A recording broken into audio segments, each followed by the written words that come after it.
स्कूलों को बंद करने की कवायद चल रही है, ऐसा कहा जा रहा है। कई अखबारों में भी सुर्खियों के रूप में छप रहे हैं कि स्कूल बंद होंगे। तो कितने होंगे या नहीं होंगे, इस विषय पर बात करने के लिए आज हमारे पास कुछ शिक्षाविद एकत्रित हुए हैं। उन शिक्षाविदों से पूछते हैं कि असलियत में माजरा क्या है, स्कूल बंद होंगे या नहीं होंगे।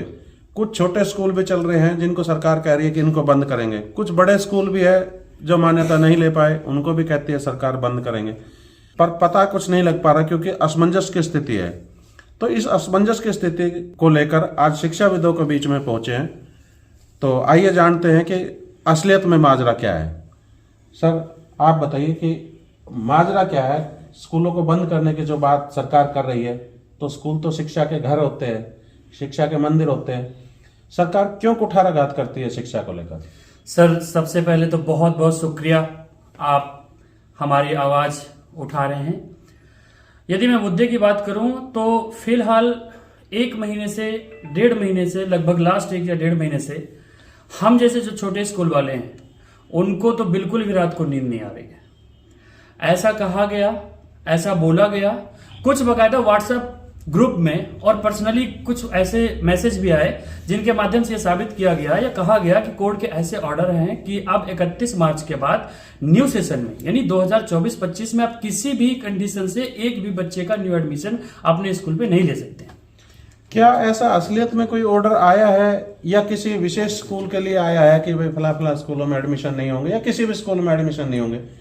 कोर्ट का अगर आदेश की बात करें तो ऐसा क्या माजरा है कि कोर्ट का आदेश क्या है, इस पर आप प्रकाश डालिए प्लीज। सर, सबसे पहले तो आपकी संवाद पत्रिका का बहुत बहुत शुक्रिया जो हमारी स्कूलों की आवाज़ को उठा रही है।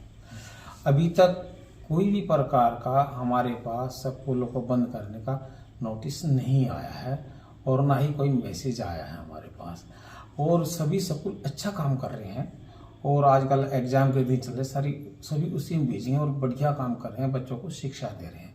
और हरियाणा सरकार भी बहुत पोलाइट सरकार है, शिक्षा के बारे में काम करना चाहती, कोई ना कोई ऐसा माध्यम निकालेगी जिससे स्कूल चलते रहे। अभी मुख्यमंत्री हरियाणा में बदल गए हैं, पहले मुख्यमंत्री के काल में शायद हो सकता है कुछ ऑर्डर आए हो।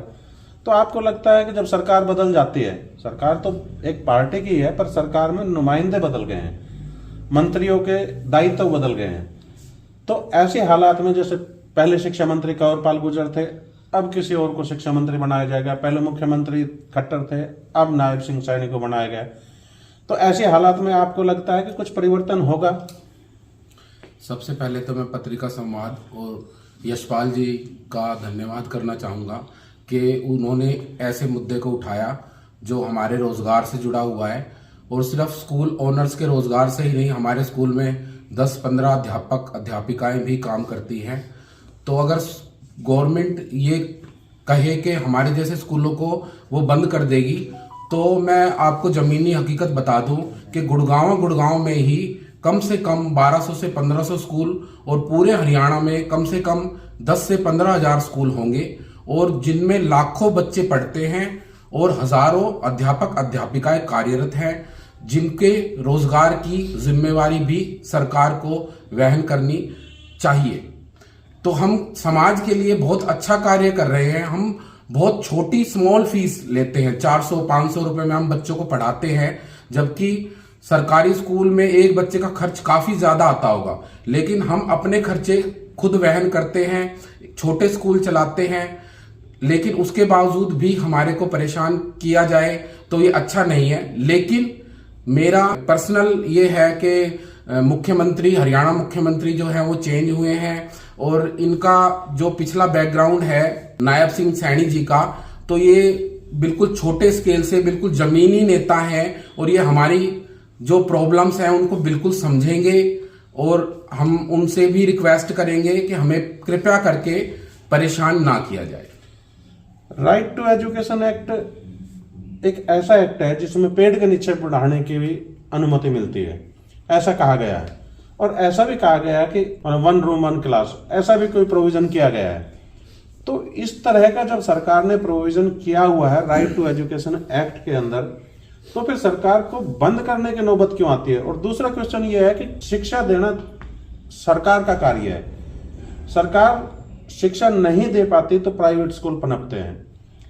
तो जब प्राइवेट स्कूल पनप गए हैं, शिक्षा देने का कार्य कर ही रहे हैं जो सरकार को करना चाहिए था, तो सरकार के पास इतना इंफ्रास्ट्रक्चर भी नहीं है, इतने स्कूल भी नहीं है, इतने टीचर्स भी नहीं है, क्योंकि बार बार अखबारों में आता रहा है कि सरकार के पास टीचर्स की कमी है।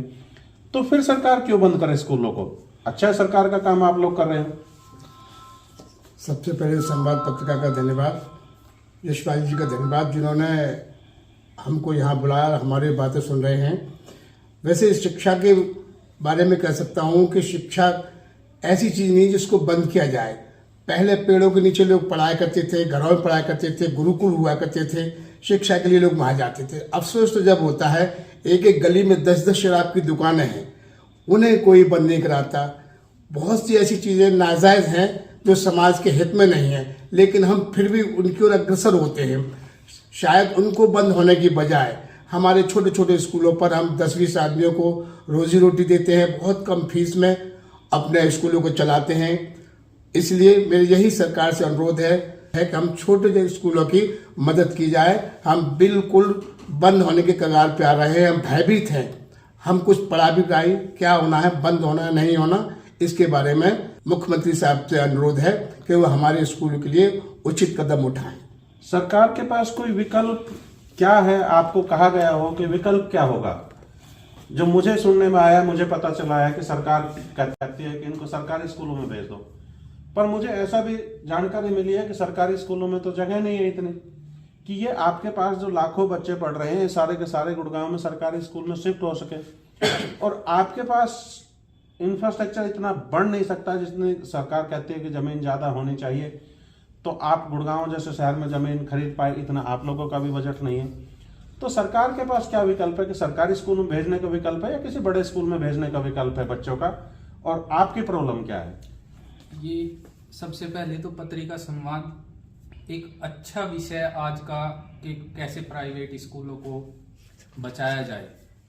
सरकार से मेरा अनुरोध ये है, शिक्षा को लेकर इतनी बातें हो गई, सरकार को चाहिए कि वो शिक्षा पे फोकस करे, और जो कि कर भी रही है। तो सरकार को चाहिए कि इन स्कूलों को एक विशेष कैटेगरी के अंदर लाकर, जैसे गुरुकुल या विद्याघर, शिक्षा मित्र, कुछ ऐसा प्रावधान करे ताकि ये स्कूल भी चल सके। क्योंकि हमारे देश के जो प्रधानमंत्री हैं मोदी जी, उनका लक्ष्य है कि 2047 तक देश को विकसित बनाना है, और इसमें शिक्षा का बड़ा महत्व है।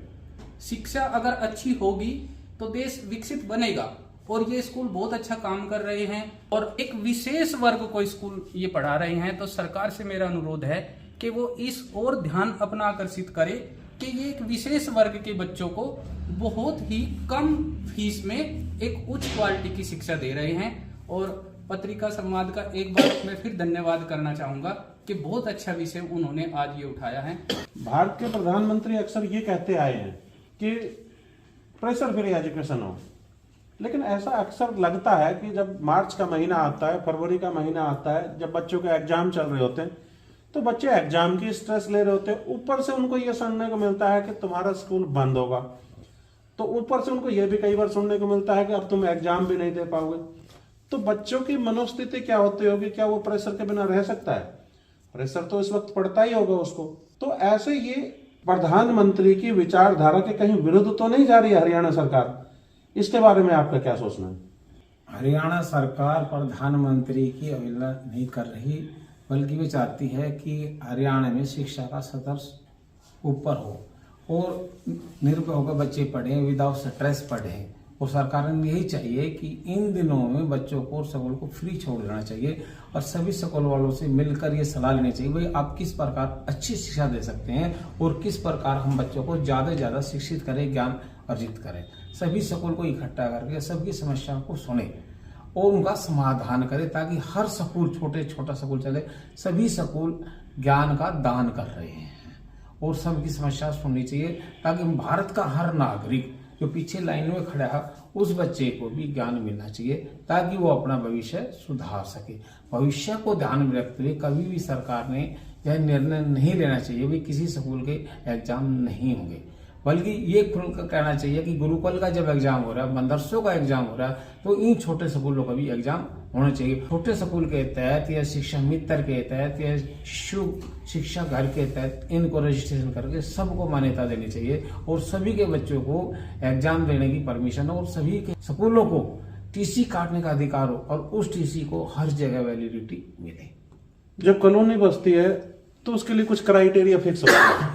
ये कहते हैं कि कॉलोनी में इतने फुट का रोड होना चाहिए, इस तरह की सुविधाएं होनी चाहिए, पार्क होना चाहिए, है ना, तो दूसरी तरह की तमाम सुविधाएं होनी चाहिए, तभी कॉलोनी को पास किया जाता है। लेकिन कई बार कुछ डेवलपर बिना सरकार मंजूरी कराए और कॉलोनी को बना देते हैं और फिर सरकार उस कॉलोनी को रेगुलाइज कर देती है, जबकि उसमें मूलभूत सुविधाएं नहीं होती है। तो उनमें भी तो वही उन्हीं कॉलोनियों में वही बच्चे रहते हैं और उन्हीं कॉलोनियों में आप शिक्षा दे रहे हैं। तो जब कॉलोनी आपने रेगुलाइज कर दी तो क्या स्कूलों को रेगुलाइज नहीं किया जा सकता? सर 100% किया जा सकता है। अभी मैं रिसेंटली का यदि बात कहूं तो रिसेंटली हमारे श्रीमान खट्टर साहब मेवात आए थे। उन्होंने उस मेवात में अब एक जनसभा की थी। उस जनसभा के माध्यम से उन्होंने ये बताया था कि अब जो है जितने भी गुरुकुल हैं या जो मदरसे हैं इनको गवर्नमेंट फंडिंग करेगी ताकि इनके बच्चों का भविष्य और सुधारा जा सके, अच्छा किया जा सके। उसके माध्यम से यदि उन मदरसों का या उन गुरुकुलों का ऐसा हो सकता है तो जो हमारे छोटे स्कूल हैं गलियों में मोहल्लों में जो चल रहे हैं, सिर्फ और सिर्फ गवर्नमेंट को जमीनी स्तर की हकीकत एक बार जानना चाहिए, आना चाहिए। रही बात आपके प्रश्न की कि कॉलोनियों को जब रिकॉग्नाइज किया गया, उनको जब पास कर दिया गया, तो उन स्कूलों को क्यों नहीं किया जा रहा है? 100% करना चाहिए। जमीनी हकीकत सरकार को जानना चाहिए और जिस दिन सरकार ये जमीनी हकीकत जान जाएगी उस दिन सरकार कभी भी ऐसे कोई कदम नहीं उठाएगी। हाँ, एक चीज मैं अपनी तरफ से बोलना चाह रहा हूं कि एट प्रेजेंट मुख्यमंत्री जी बदले हैं हरियाणा के अंदर।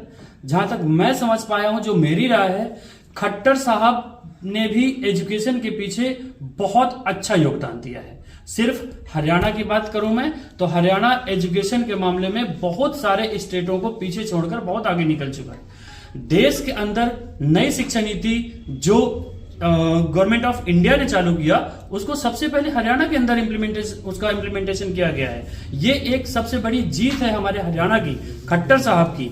हाँ, जो छोटे छोटे स्कूल बच्चे हैं वो बच्चे बड़े प्राइवेट स्कूल में पढ़ नहीं सकते, कारण उनके पेरेंट्स उतना अफोर्ड नहीं कर सकते हैं, वो उतना पैसा नहीं दे सकते। और मैं आपको यशपाल जी दावे के साथ कहता हूं कि आप एक बार जमीन स्तर पे चलिए, यदि कोई पेरेंट्स, जिस पेरेंट्स का बच्चा गवर्नमेंट स्कूल में नहीं पढ़ रहा, आप उससे पूछिए कि क्या आप इस छोटे से प्राइवेट स्कूल को छोड़ के आप सरकारी स्कूल में एडमिशन कराएंगे? बिल्कुल किसी भी सूरत में वो ये कह देगा कि नहीं, मैं सरकारी स्कूल में नहीं जाऊंगा।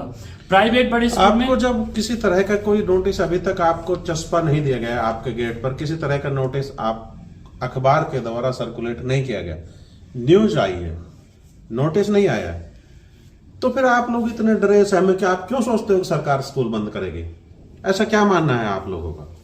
देखिए सर, ये हर साल मैं इतने सालों से देख रहा हूं, लेकिन जैसे भी थोड़ी देर पहले मेरे साथी ने बताया था कि इसी समय मार्च के अंदर तकरीबन हर साल ये एक चीज वायरल भी होती है, कुछ फेक भी होता है और कुछ तरह के स्कूलों को ये पता नहीं डराने की पॉलिसी है, डिपार्टमेंट कर रहा है या कोई साथी जो बड़े स्कूल है उनकी ये पॉलिसी है। तो ये बड़ा एक अजीब सा विषय और इस समय लगभग है ना 2 या 3 साल से तो मैं भी ज्यादा ऑब्जर्व कर रहा हूँ, सब ऑब्जर्व कर रहे हैं कि सारे स्कूल इस समय भयभीत हो जाते हैं। इतना ज्यादा डर का माहौल बन गया है। कोई क्राइम तो कर नहीं रहे, शिक्षाएं दे रहे हैं। इस तरह का कोई जगह जगह आप देख रहे हैं ठेके, जैसे मेरे साथी ने भी बताया कि जगह जगह ठेके खुल गए हैं और बड़े स्कूलों में पढ़ाना पड़ेगा। ट्रांसपोर्ट की फीस ही नहीं दे सकता, वो कहां से देगा जब स्कूल की फीस पूरी नहीं कर पा रहे हैं। तो 400 रुपए, 500 रुपए, 700-800 रुपए के अंदर जो स्कूल पढ़ा रहे हैं वो एक सरकार का ही एक कार्य कर रहे हैं, योगदान दे रहे हैं, एजुकेशन दे रहे हैं, कोई क्राइम नहीं कर रहे हैं। आजकल चुनाव का समय चल रहा है, माननीय मोदी जी भी और हरियाणा सरकार भी तरह तरह के पॉलिसी को इम्प्लीमेंट कर रही है, तरह तरह की घोषणाएं कर रही है। तो क्या ऐसे वक्त में आपको लगता है कि सरकार स्कूल बंद करके ठीक करेगी या सरकार स्कूल बंद नहीं करेगी? देखिए सर, जहाँ तक मेरा मानना है कि सरकार तो नहीं चाहेगी कि हमारे स्कूल बंद हो। क्यों? हमारी सरकार, बीजेपी सरकार, भाजपा सरकार हमेशा गरीबों की और छोटे जो जमीन से जुड़े हुए हैं उनकी हितैषी ही रही है। तो मैं तो अंत में यही निवेदन करूंगा सरकार से भी, प्रशासन से भी, कि छोटो स्कूलों को परेशान ना किया जाए। अब ये सारी की सारी चीजें भविष्य के गर्भ में, क्योंकि अभी तक कोई नोटिस स्कूल वालों को मिला नहीं है। अखबारों के माध्यम से सूचनाएं प्राप्त हो रही है, कुछ लिस्ट व्हाट्सएप ग्रुपों पर घूम रही है। ये पक्का पता नहीं कि वो लिस्ट ठीक है या गलत है। कुछ लेटर भी व्हाट्सएप ग्रुप पे घूम रहे हैं, उनकी भी वैधता पर सवाल खड़े हो रहे, क्योंकि किसी स्कूल वालों को वो नोटिस सर्व नहीं किए गए, केवल व्हाट्सएप पर चल रहे हैं। तो भविष्य तय करेगा कि ये स्कूल बंद होंगे या ये स्कूल चलते रहेंगे। अभी किसी स्कूल को नोटिस नहीं मिला है। कैमरामैन पवन भारद्वाज के साथ यशपाल यादव, पत्रिका संवाद।